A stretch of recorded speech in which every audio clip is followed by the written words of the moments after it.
રાજકોટ જિલ્લાના Upleta plastic manufacturer association દ્વારા આયોજિત મહા blood donation camp.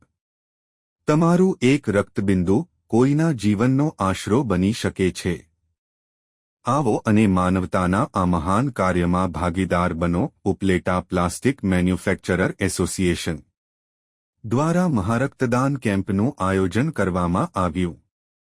Upleta plastic manufacturer association અને શ્રીરામ વોલેન્ટરી બ્લડ સેન્ટર પોરબંદરના સંયુક્ત ઉપક્રમે ભગવતસિંહજી કન્યાશાળા ખાતે મહારક્તદાન કેમ્પનું આયોજન કરવામાં આવ્યું હતું। માનવ જિંદગી અમૂલ્ય છે, જેમાં લોહીનું મહત્વ વિશેષ છે। તંદુરસ્ત શરીર ઈશ્વરની સૌથી મોટી કૃપા છે, પરંતુ અકસ્માત દુર્ઘટનાઓ ગંભીર હોય છે ત્યારે લોહીની જરૂરિયાતને પહોંચી વળવા એક જ માત્ર ઉપાય સ્વૈચ્છિક રક્તદાન। તેવા આશ્રય સાથે આ ભગીરથ કાર્ય માટે આ બ્લડ ડોનેશન કેમ્પ કરવામાં આવ્યો। આ સેવાકીય કાર્યને બિરદાવવા ધોરાજી ઉપલેટા ધારાસભ્ય મહેન્દ્રભાઈ પાડલિયા, પ્લાસ્ટિક એસોસિએશન પ્રમુખ રવિભાઈ માકડિયા, નગરપાલિકા પ્રમુખ વર્ષાબેન ગજેરા, હરિભાઈ ઠુમ્મર, રમેશભાઈ પાનેરા ઉપસ્થિત રહ્યા અને દીપ પ્રાગટ્ય કરીને કેમ્પને ખુલ્લો મૂકવામાં આવ્યો હતો।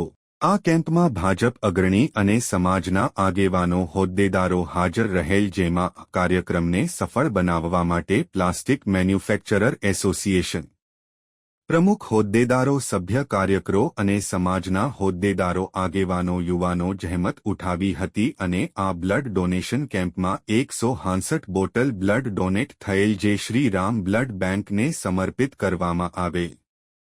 વિપુલ ધામેચા, ઉપલેટા। મારું નામ રવિ Makadiya, Upleta plastic industries association પ્રમુખ। આજ રોજ ઉપલેટાની અંદર ઉપલેટા પ્લાસ્ટિક ઇન્ડસ્ટ્રીઝ દ્વારા એક રક્તદાન કેમ્પનું આયોજન કરવામાં આવ્યું છે।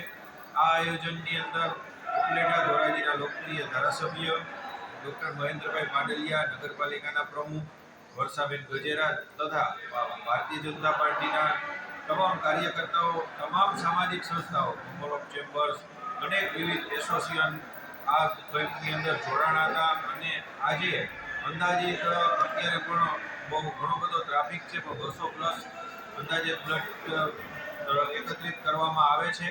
પણ હજી બધી વિવિધ અને અનેક સામાજિક સંસ્થાઓ આની અંદર ભાગ લઈ રહી છે।